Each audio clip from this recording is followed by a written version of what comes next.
Sir Sadiq Khan set to attack what he will describe as the government's denial of the immense damage he says Brexit is doing.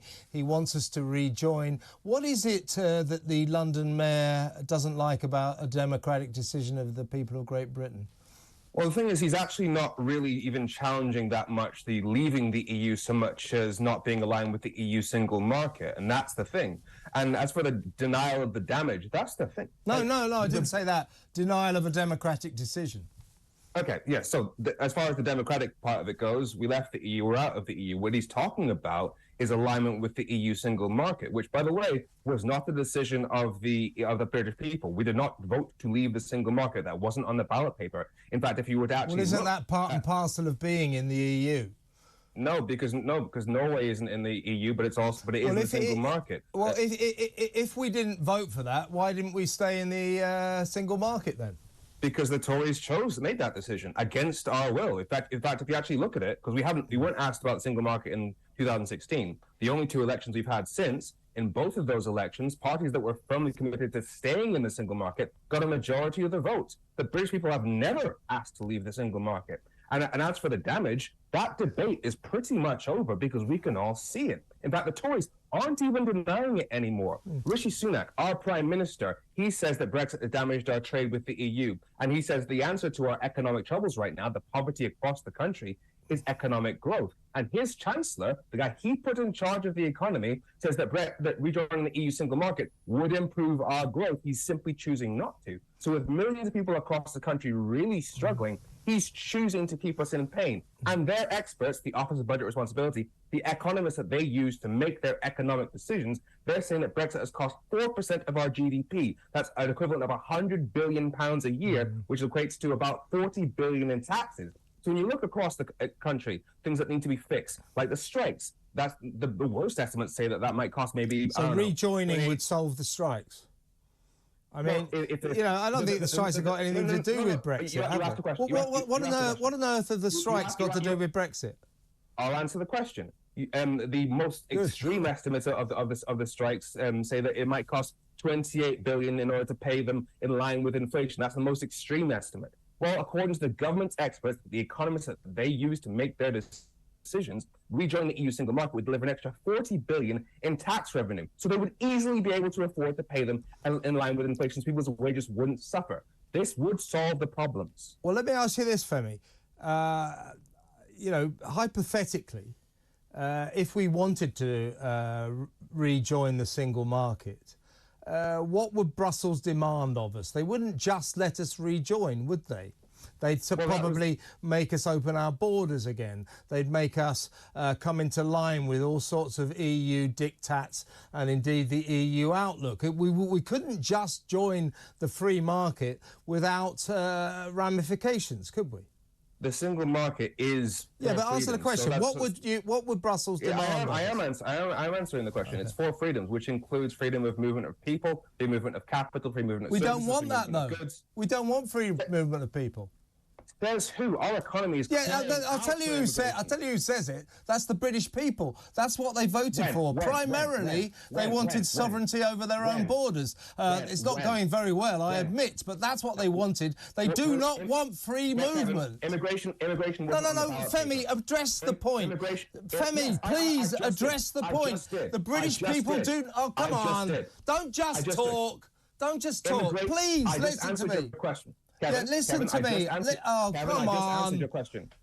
Look, look, please address the point. Address the point. The British people do not want freedom of movement. Hence, we're not going to join the free market again. And I answered your question. Immigration was not on the ballot paper in 2016. And in both of the elections that followed, the majority voted for parties that were committed to staying in the EU single market, which includes immigration. And right now, our economy is crying out for workers. We have worker shortages across the country. The NHS is on its knees because we've lost doctors and nurses. Because in 2016, EU citizens made up 5% of the population, but 10% of our doctors. So immigration was one of the things. And of course, the great thing about that is, you know, there's nearly 70 million people living here already. Our infrastructure is creaking at the seams, and of course, letting many more people in would be terrific for that, wouldn't it? This country is full, Femi, and the people of Britain do not want open borders. I do, and the people of Britain do not want open borders. They don't want open borders. You're not an economist. The economist that the Tories use to make their decisions, the OBR, the Office of Budget Responsibility, says that the lack of immigration is one of the things that's making our economy. People across this country are struggling to keep their homes, pay their bills. They are in poverty, and Brexit is one of the things that has made things worse. The Bank of England confirmed recently that Brexit has added 6% to the cost of food. You may not be struggling, but people across this country, they really are. And Brexit is one of the things making this worse. And the government could make things better, and they're choosing not to. If we're crying out for workers, what about the 264,000 people on job seekers allowance? Why don't we get some of them to fill some of these vacancies? Once again, I've got to stress to you, Femi, you're absolutely wrong. The people of Britain do not want open borders. That's why they voted for Brexit, for sovereignty over our borders. Having said that, I would accept that isn't going very well. As for the people on job seekers allowance, many of them are looking for work, and many of the jobs that need to be filled. So, for example, fruit picking. I think it was barely 1% of fruit pickers in the UK are actually British born. They don't want to do those jobs. So there are major gaps in the economy that require immigration in order to fill them. As for immigration, that was not on the ballot paper in 2016. You are making that up. I'm not making it up. This is what people thought. No. Do you really think that when people voted for Brexit, that they goes, well, I'll vote to leave the EU as long as millions of people can still come into this country? Because if you think that, you're in fantasy land. You're absolutely wrong. Brexit caused a You're wrong, Femi.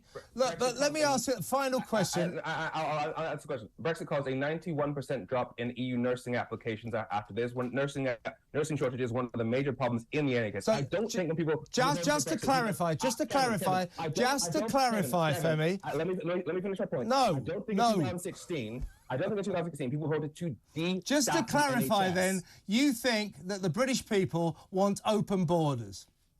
I think the British people want a staffed NHS, which is... Do they want open borders, though? It's not full open borders. No. I'll answer it. Since you won't answer it, I'll answer it. No, they don't. A final question to you. Do you think there's any prospect of Britain rejoining, or you achieving your fantasy dream of Britain rejoining the EU? You asked a question. The EU does not require open borders. If you want to move here to live more than 3 months... Free movement. People don't want free movement.